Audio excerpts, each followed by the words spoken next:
Commissaire de justice pour l'expulsion des gens du voyage de Pau. Ça doit être très compliqué quand on te squatte un logement d'habitation, parce que là pour le coup les caravanes, les mecs sont carrément rentrés dans le local, ils ont fait sauter les serrures, ils ont installé des trucs de cuisson avant la fin de semaine, donc procéder à l'expulsion. Donc au final ça aura duré genre 4-5 jours, et c'est une vie, le gars m'avait dit en gros bah nous on est chez toi, ça va te coûter 4500 €, donc tu nous files 4500 balles, on se barre demain. Bon les amis, petite story pour vous tenir au courant, on a eu l'ordonnance du commissaire de justice pour l'expulsion des gens du voyage de Pau. Écoute, j'ai été un peu alarmiste quand même, mine de rien, samedi, il faut le dire, parce que bon, je suis souvent là pour critiquer, mais faut dire les choses, ça allait très vite les amis, sachez qu'on est mardi, donc 3 jours après l'occupation des gens du voyage. Est venu hier donc le commissaire de justice qui a carrément constaté tout. Il faudrait que je vous montre, mais ils ont pris en photo tout, les caravanes, les mecs sont carrément rentrés dans le local, ils ont fait sauter les serrures, ils ont installé des trucs de cuisson dans la petite cuisine, ils ont un peu dégradé le local. Évidemment, on s'en doutait, mais on est assuré pour ça. Mais ce qui est quand même très positif, les amis, il y a 2 points. Donc la première bonne nouvelle, bon, c'est relatif, mais c'est quand même important, c'est que ça nous a rien coûté, si ce n'est 468 €. Les frais de rédaction de la requête en expulsion, 390 € hors taxe auprès de l'avocat qui a transmis au préfet. Ensuite, après, les forces de l'ordre là, ils doivent donc là d'ici quelques jours, peut-être avant la fin de semaine, donc procéder à l'expulsion. Donc au final, ça aura duré genre 4-5 jours et ça nous aura coûté 400 balles. Donc heureusement que je lui ai pas filé 4000 € au gars là, parce que bon, je vous rappelle pour ceux qui n'ont pas suivi, le gars m'avait dit en gros bah nous on est chez toi, ça va te coûter 4500 €, donc tu nous files 4500 balles, on se barre demain. Bon, ça me semble aussi un peu élevé, j'ai jamais eu le cas donc je pouvais pas savoir. Donc voilà, bon, ça me fait chier pour eux, je vous le dis. Franchement, j'aime bien les gens du voyage, c'est ça le pire. J'adore leur personnalité à chaque fois qu'ils viennent au garage. On a beaucoup de clients gens du voyage de Montlhéry. Je trouve ces gens sympas et intéressants, je vous jure. Je sais pas, j'aime bien leur mode de vie. Je les trouve pas méchants. Mais bon, au bout d'un moment, les amis, il faut qu'on travaille. On a fait des travaux, on a investi. Voilà, j'espère qu'ils pourront se reloger correctement. Donc, conclusion, on n'est pas non plus dans un pays dénué de toute règle logique. Et j'allais dire, ça doit être très compliqué quand on te squatte un logement d'habitation. Parce que là, pour le coup, il y a les sujets de trêve hivernale, etc. Ce qui n'est pas le cas quand c'est un bâtiment un local d'activité. En tout cas, dans notre cas, on est quand même dans un truc qui est logique et qui a du bon sens. Voilà, ils sont arrivés samedi, on est mardi, ils sont sur le point d'être expulsés. Donc bon, ça va, c'est plutôt positif tout ça en tout cas.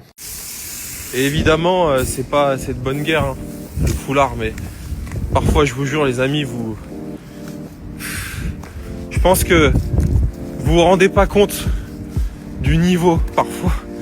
Ça fait des semaines qu'on me chambre sur mon foulard. J'ai l'impression d'avoir mis un kilt. Tu sais, un truc de fou, genre un truc extraordinaire. C'est un foulard, c'est une écharpe. C'est un truc de malade. Pourtant, je suis très conventionnel dans mon style, quoi. Je veux dire, doudoune noire, foulard, jean noir. Enfin, je veux dire, je crois qu'on peut pas être plus classique que moi, tu vois. Bah non, les mecs, ils usent du temps de leur énergie pour me chambrer sur mon foulard. Allez, de temps en temps, c'est marrant, mais franchement, en bref.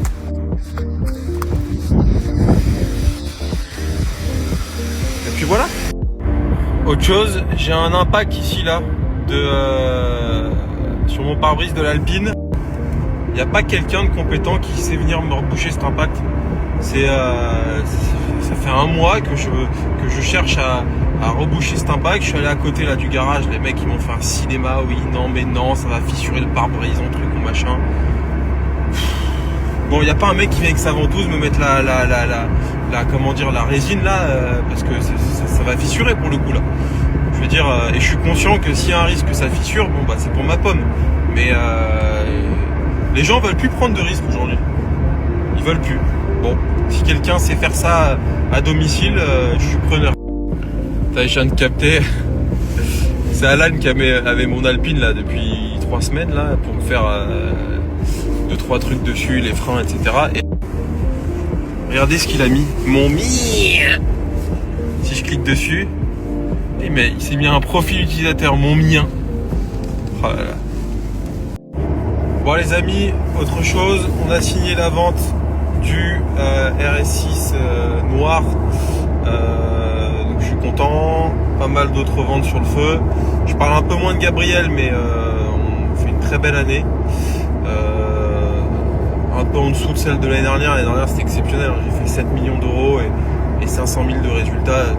Franchement, je sais même pas comment j'ai pu faire des chiffres comme ça. À un moment, je me suis demandé si mon comptable il s'était pas trompé. Mais bon, tu peux pas te tromper, hein. T'as des flux, les stocks, etc. Cette année, je vais peut-être faire 300 000, je pense. Très belle année, très content. Et puis, courant d'année prochaine, je passe mardi chez le notaire pour signer mon bâtiment de Villebon. Je vais faire un beau showroom.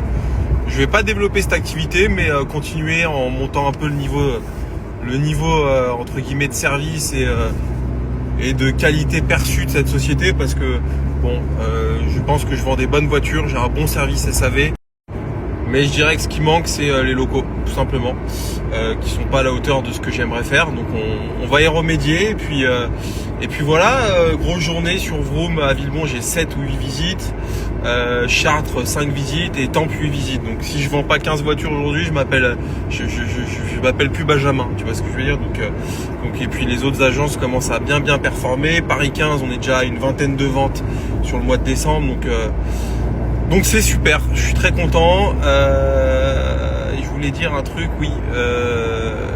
Puis voilà, petit débrief sur la journée d'hier, hein, sur ma GT3 RS, incroyable. Assez compliqué à faire glisser, c'est quand même une voiture de grippe, avec des gros pneus larges à l'arrière, mais quand on l'emmène, franchement c'est un régal, le moteur et tout, cette voiture c'est dingue cette caisse, je vous jure c'est dingue. Donc non, c'était un kiff. Bon, allez au charbon les amis, bon week-end.